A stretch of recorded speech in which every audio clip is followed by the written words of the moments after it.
ಚಿಗ ಏಯ್ ಬರ ಬರ ಬರ ಓಲಾಯದ ರಜಾ ಬಗ ಪೊಯ್ಲದ ನಟಿಗೆ ನಟಿಗೆ ಚಿಗ ಚಿಗ ಚಿಗ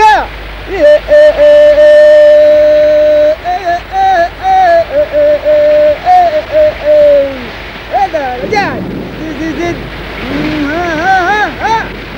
ಚಿಗ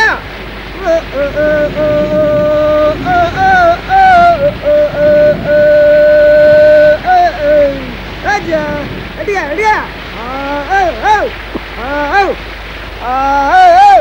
Dia, tarik ke dilar ke. Aja, tiga. Hey, bara, bara, bara.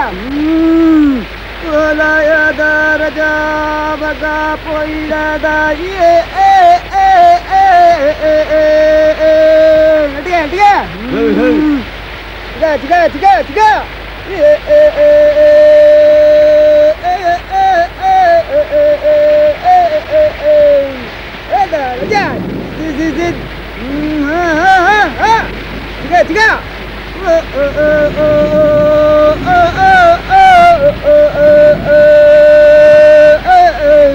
Aja, dia, dia.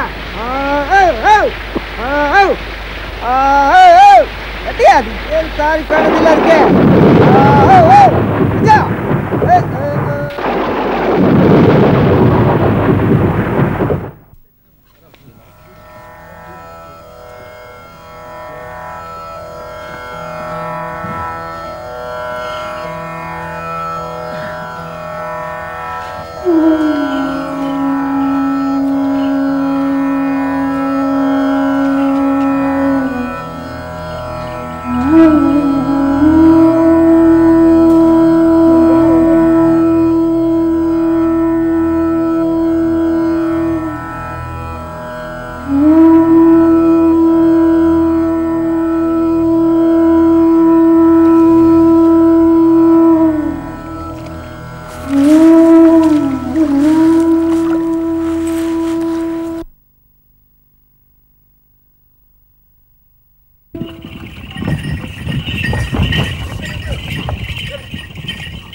ಹೊಂದಿ ಹೊಡೆದು ಹಸಿಗೆ ಮಾಡ್ತಾ ಇದ್ದಾರೆ. ಗಾಡಿ ಬಂದ್ಕೊಂಡು ನಿಲ್ಲಿಸಿ ನಿಮಗೆ ಹೇಳಕ್ಕೆ ಹೇಳ್ಯಾರ. ನಾನು ಹೇಳಿದೆ ದೇವ್ರ ಕೆಲ್ಸಕ್ಕೆ ಹೋಗುವಾಗ ಕೋವಿ ಹಿಡ್ಕೊಂಡು ಯಾಕೆ ಹೋಗ್ತೀರಿ ಅಂತ. ನನ್ನ ಮಾತು ಕೇಳ್ತಾರ? ನಾವು ಕೋವಿ ಹಿಡ್ಕೊಂಡು ಹೋಗ್ತೀವಿ, ನೀವು ನಿಧಾನ ಬನ್ನಿ ಅಂತಂದ್ರು. ಈಗ ನೋಡಿದ್ಯಾ ಹಂದಿ ಹೊಡ್ಕೊಂಡು ಹಸಿಗೆ ಮಾಡ್ತಾ ಕುಂತಾರೆ. ಎಂತ ಎಂತ ಅಂತ ಕೇಳ್ಕೊಂಡು ಬಾರ. ಏಯ್ ಹಂದಿ ಹೊಡ್ದಾರಂತ ಕಣೋ, ಬರ್ರೋ ಹುಡ್ತು ಅಂತೀನ ಕಣೋ. ನೋಡಿದ್ಯಾ ಈ ಗಂಡು ಮಕ್ಕಳು ಹಣೆ ಬಾರಾನೇ ಹಿಂಗೆ. ತುಂಬಾ ಚಂದ. ಬರ್ರ ಬರ್ರ ನಾನು ಕೊಡ್ರ ತಾಳೆ ಸರಿಯಾಗಿ ಕೊಡು. ತಿನ್ನು.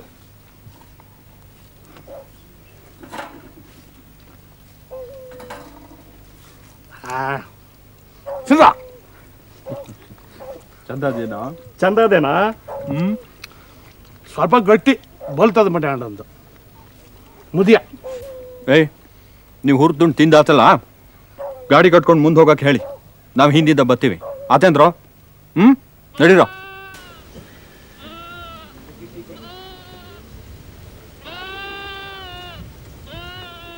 ಅಜ್ಜಮ್ಮ ಗಾಡಿ ಮುಂದಾಗ್ಲಿ, ನಾವು ಹಿಂದಿಂದ ಬರ್ತೀವಿ ಅಂತ ಹೇಳಿದ್ರು.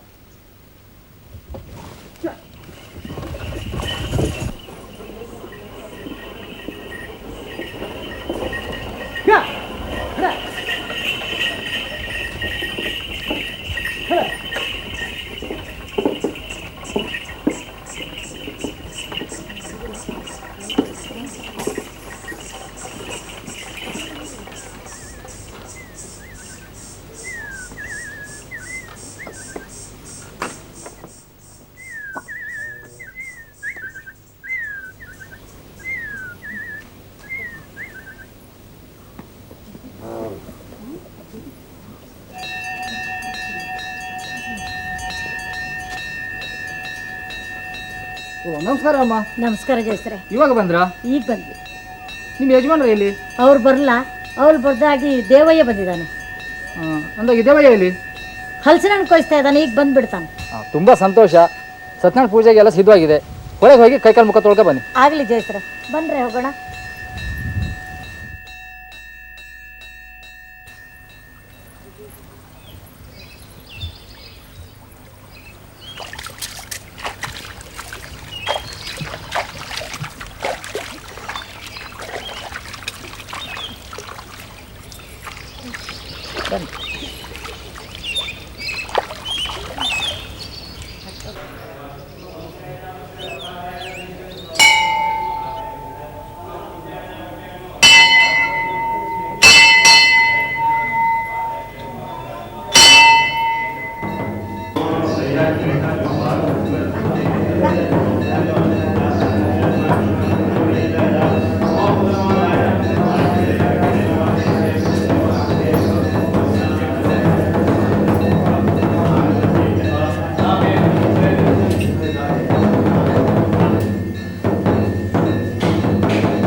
ಯಾರದಯ್ಯ ಈ ಕೋವಿ?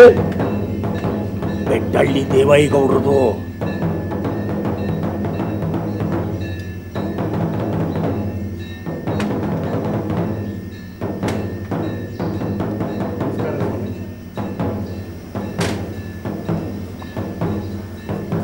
ನಮಸ್ಕಾರ. ಓಹೋ, ಏನು ದ್ಯಾವಣ್ಣನ ಸವಾರಿ ದೇವಸ್ಥಾನದ ತನಕ ಚಿತ್ತೈಸಿದೆಯಲ್ಲ? ಕಲ್ಲಯ್ಯ ಬಂದಿರ್ಲೇನಾ? ಯಾರು? ಹಳೆ ಪೈಕದ ಕಲ್ನ ಕಳ್ಳ ಬಗನೆ ಕಳ್ಳು ಇಳಿಸಕ್ಕೆ ಕಾಡಿಗೆ ಹೋಗಿರ್ಬೇಕು. ಅಲ್ಲ ಮಾರಾಯ, ನಿಮ್ಮ ಅಪ್ಪಯ್ಯ ಕಲ್ಲಯ್ಯಗೌಡರು ಹುಷಾರಾಗಿದ್ದಾರ ಅಂತ ಕೇಳಿದೆ. ಏನೋ ಚಿಕ್ಕ ಹುಡುಗರಾದಾಗಿಂದ ನಮ್ಮಿಬ್ಬರಲ್ಲೂ ತುಂಬಾ ಸಲಿಗೆ, ಅದಕ್ಕೆ ಏಕವಚನದಲ್ಲಿ ಮಾತಾಡೋದು. ಈಗಿನ ಕಾಲದ ಹುಡುಗರಿಗೆ ಇದು ಸಹಿಸೋದಿಲ್ಲ, ಅಪಮಾನ ಅಂದ್ಕೊಂಡು ಬಿಡ್ತಾರೆ. ಓಹೋ, ಅಪ್ಪಯ್ಯನ ನಾನು ಅವಾಂತಿದ್ದೆ, ತಪ್ಪಾತು. ಅವರು ಮೇಗರವಳ್ಳಿ ಮಿಷನ್ ಸ್ಕೂಲ್ಗೆ ಹೋಗಾರೆ. ರೆವರೆಂಡ್ ಲೇಖಿಲ್ಲನ್ನ ದೊಡ್ಡ ಪಾದ್ರಿ ಬರ್ತಾರಂತೆ. ಹಾಗಂತ ನೀವು ರತ್ನಯ್ಯ ಹೇಳ್ತಾರೆ.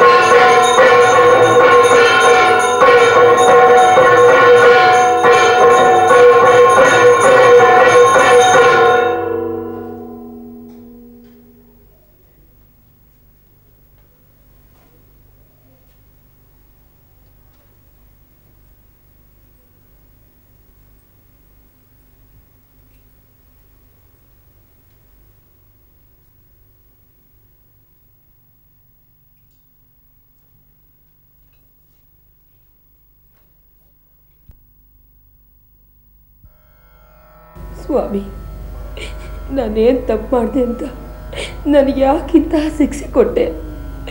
ನಿನ್ನ ನೋಡಕ್ಕೆ ಬಂದ ನನ್ನ ಸ್ವಾಮಿನ ಪತ್ತೆನೇ ಇಲ್ದಂಗೆ ಮಾಡಿಬಿಟ್ಟೆ.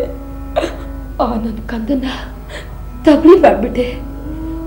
8 ವರ್ಷ ಆಯಿತು ನನ್ನ ಜೀವಕ್ಕೆ ಬೆಂಕಿ ಇಟ್ಟು. ಆ ಸೂಡು ಇನ್ನೂ ಉರಿತಾನೇ ಅದೇ.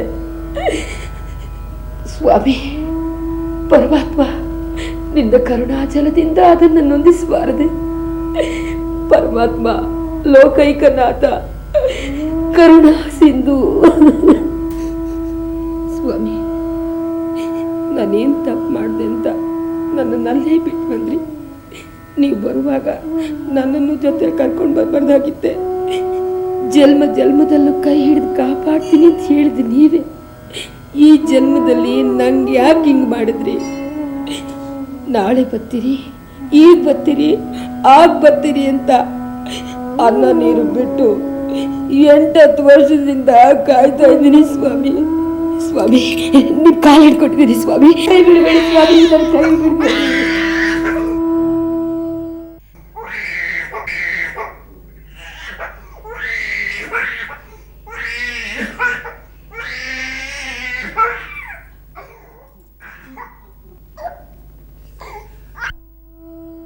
ಸ್ವಸ್ತಿ ಪ್ರಜಾಭ್ಯ ಪರಿಪಾಲಯಂತಾಂ ನ್ಯಾಯೇನ ಮಾರ್ಗೇಣ ಮಹಿಮೈಷಾಃ ಗೋಬ್ರಾಹ್ಮಣೇಭ್ಯ ಶುಭಮಸ್ತು ನಿತ್ಯಂ ಲೋಕಾ ಸಮಸ್ತಾ ಸುಖಿನೋ ಭವಂತು. ಶ್ರೀಯತ್ತಾಣವ್ರತ ಕಥಾ ಪ್ರಾರಂಭಂ. ನೈಮಿಷ್ಯಾರಣ್ಯವಾಸಿಗಳಾದ ಋಷಿಗಳು ಸೂತ ಪುರಾಣಿಕರನ್ನು ಕುರಿತು ಕೇಳುತ್ತಾರೆ. ಮುನಿಶ್ರೇಷ್ಠರೇ, ನಾವು ಯಾವ ವ್ರತವನ್ನು ಮಾಡುವುದರಿಂದ ನಮ್ಮ ಇಷ್ಟಾರ್ಥಗಳು ಸಿದ್ಧಿಸುತ್ತದೆ ಅದನ್ನು ವಿಸ್ತಾರವಾಗಿ ಹೇಳಬೇಕು. ಈ ರೀತಿ ಶೌನಕಾದಿಗಳನ್ನು ಕುರಿತು ಸೂತ್ರ ಹೇಳುತ್ತಾರೆ. ಋಷಿವರ್ಯರೇ ಕೇಳಿ, ಪೂರ್ವಕಾಲದಲ್ಲಿ ಶ್ರೀಮನ್ನಾರಾಯಣನನ್ನು ನಾರದರು ಇದೇ ರೀತಿ ಪ್ರಶ್ನೆ ಮಾಡಿದಾಗ ಭಗವಂತನು ನಾರದರಿಗೆ ಹೇಳಿದ ವ್ರತವನ್ನು ವಿಸ್ತಾರವಾಗಿ ಹೇಳುತ್ತೇನೆ, ಒಂದೇ ಮನಸ್ಸಿಂದ ಆಲಿಸಿ. ಒಮ್ಮೆ ನಾರದರು ಸಮಸ್ತ ಲೋಕಗಳನ್ನು ಸುತ್ತುತ್ತಾ ಭೂಲೋಕಕ್ಕೆ ಬಂದರು. ಅಲ್ಲಿ ಅನೇಕ ಕಷ್ಟಗಳಿಂದ ಕೂಡಿ ಎನಿಸಿ ಪೂರ್ವಾಜಿತ ಕರ್ಮ ಫಲಗಳಿಂದ ಕಷ್ಟಗಳನ್ನು ಅನುಭವಿಸಿ ದುಃಖಿಸುತ್ತಿರುವ ಜನರನ್ನು ಕಂಡು ಇದರ ನಿವಾರಣೋಪಾಯವನ್ನು ಯೋಚಿಸುತ್ತಾ ವೈಕುಂಠಕ್ಕೆ ಬಂದು ಸೇರಿದರು. ಶುಭ್ರವರ್ಣನು, 4 ತೋಳುಗಳನ್ನು, ಶಂಖ ಚಕ್ರ ಗದಾಪದ್ಮ ಮಾಲಾದಿಗಳಿಂದ ಅಲಂಕೃತನಾದ ಕಮಲನಯನನ್ನು ಕಂಡು ನಮಸ್ಕರಿಸಿ ಸ್ತೋತ್ರವನ್ನು ಮಾಡಿದರು. ಅನಂತ ವೀರ್ಯನು, ವಾಂಗ್ಮನಗಳಿಗೆ ಅಗೋಚರನು, ಆದಿಮಧ್ಯಾಂತ ರಹಿತನು, ಸರ್ವಭೂತ ದಯಾಪ್ರನು, ಭಜಕರ ಸಂಕಟಗಳನ್ನು ಕಳೆಯತಕ್ಕವನು ಆದ ಪುರುಷೋತ್ತಮನೇ, ನಿನಗೆ ನಮಸ್ಕಾರ. ಈ ರೀತಿ ನಾರದರು ಸ್ತುತಿಸುವುದನ್ನು ಕೇಳಿ ಶ್ರೀ ಮಹಾವಿಷ್ಣುವು ಕೇಳುತ್ತಾನೆ, ಎಲೆ ನಾರದನೇ, ನಿನ್ನ ಮನಸ್ಸಿನಿರುವುದೇನೋ ತಿಳಿಸಿ ನಿನಗೆ ತಕ್ಕ ಸಮಾಧಾನ. ಭೂಮಿಯಲ್ಲಿ ಮಾನವರು ಪಾಪಕರ್ಮಗಳ ಫಲದಿಂದ ಅನೇಕ ಪ್ರಕಾರ ನರಳುತ್ತಿದ್ದಾರೆ. ಇದರ ನಿವಾರಣೋಪಾಯವನ್ನು ತಿಳಿಯಲು ಇಚ್ಛಿಸುತ್ತೇನೆ, ದಯಮಾಡಿ ಅನುಗ್ರಹಿಸಬೇಕು. ಆಗ ಭಗವಂತನು ಹೇಳುತ್ತಾನೆ, ಎಲೆ ನಾರದನೇ ಕೇಳು, ಕೋಪವಿಲ್ಲದೆ ಯಥಾವಿಧಿಯಾಗಿ ಶ್ರೀ ಸತ್ಯನಾರಾಯಣ ವ್ರತವನ್ನು ಭೂಲೋಕ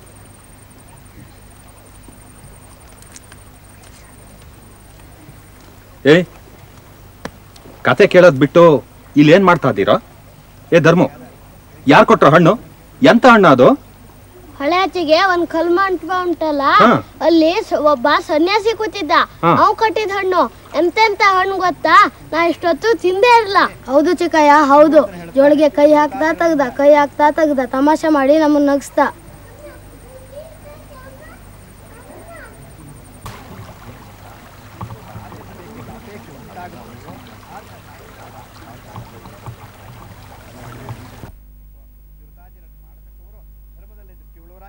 ಬ್ರಾಹ್ಮಣರಿಂದಲೂ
ನೀವು ಇಲ್ಲಿಗೆ ಬಂದ ಉದ್ದೇಶದ ಅರಿವಾಯಿತು. ಆ ಸ್ವಾಮಿ ವಿವೇಕಾನಂದರು ಭಾರತಕ್ಕೆ ಬರುವ ದಾರಿಯಲ್ಲಿದ್ದಾರೆ. ಬಂದ ಮೇಲೆ ಭರತ ಖಂಡವನ್ನೆಲ್ಲ ಸಂಚರಿಸಿ, ಬೋಧಿಸಿ, ಭಾಷಣ ಮಾಡಿ ಹೊಸದೊಂದು ಯುಗ ಶಕ್ತಿಯನ್ನೇ ಉದ್ಬೋಧನಗೊಳಿಸುತ್ತಾರೆ. ಹಿಂದೂ ಧರ್ಮವು ಬ್ರಾಹ್ಮಣ ಪುರೋಹಿತರಿಂದ ಪಾರಾಗಿ ಕ್ರೈಸ್ತಾದಿ ಮತಪ್ರಚಾರಕರಿಗೆ ದುರ್ಗಮವಾಗಿ ತನ್ನ ವೇದೋಪನಿಷತ್ತಿನ ಶುದ್ಧ ವೇದಾಂತ ದರ್ಶನದಲ್ಲಿ ಪ್ರತಿಷ್ಠಿತವಾಗುವ ಕಾಲ ಸಮೀಪಿಸುತ್ತಿದೆ. ಅದಕ್ಕಾಗಿ ನಾನು, ನನ್ನಂತಹ ಇತರ ಕೆಲವರು ದೇಶದಾದ್ಯಂತ ಸಂಚರಿಸಿ ಸ್ಥಳೀಯ ದೇವತಾ ಶಕ್ತಿಗಳನ್ನು ಎಚ್ಚರಿಸುತ್ತಿದ್ದೇವೆ. ನಾನು ಸ್ವಾಮಿ ವಿವೇಕಾನಂದರು ಕೊಲಂಬೋ ನಗರಕ್ಕೆ ಬರುವಷ್ಟರಲ್ಲಿ ಈ ಕರ್ತವ್ಯವನ್ನೆಲ್ಲ ಮುಗಿಸಿ ಅವರನ್ನು ಎದುರುಗೊಂಡು ಸ್ವಾಗತಿಸಲು ಅಲ್ಲಿಗೆ ಹೋಗುವ ಹಾದಿಯಲ್ಲಿದ್ದೇನೆ. ದೇವ್ ಚಿಕ್ಕಪ್ಪಯ್ಯ, ದೇವ್ ಚಿಕ್ಕಪ್ಪಯ್ಯ, ದೇವ್ ಚಿಕ್ಕಪ್ಪಯ್ಯ.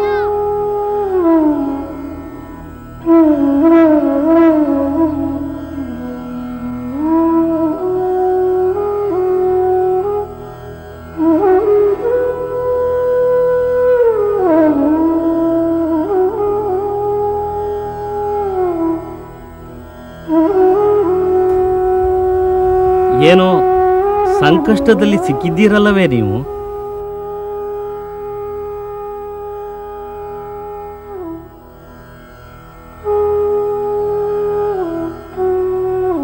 ಹೋದ ಜನ್ಮದಲ್ಲಿ ನೀವಿಬ್ಬರು ದಂಪತಿಗಳಾಗಿದ್ದೀರಿ. ಈ ಜನ್ಮದಲ್ಲಿಯೂ ಅದು ಮುಂದುವರೆದು ಸಾರ್ಥಕಗೊಳ್ಳುತ್ತದೆ. ಅದಕ್ಕಾಗಿ ನೀವು ದುಃಖಿಸಬೇಕಾಗಿಲ್ಲ. ನಿಮ್ಮ ಧರ್ಮ ಕರ್ಮಗಳನ್ನು ನೀವು ಮಾಡುತ್ತಾ ಹೋಗಿ. ಅವಳ ಲಗ್ನ ಇನ್ನೊಬ್ಬರೊಡನೆ ಆಗುವುದು ನಿಶ್ಚಯವಾಗಿದೆ. ನಿಮ್ಮ ಅನುಗ್ರಹಕ್ಕೆ ಪಾತ್ರನಾಗಿ ನನ್ನ ಇಷ್ಟಾರ್ಥನ ನೆರವೇರಿಸಿಕೊಳ್ಳೋಣ ಅಂತ ಬಂದೆ.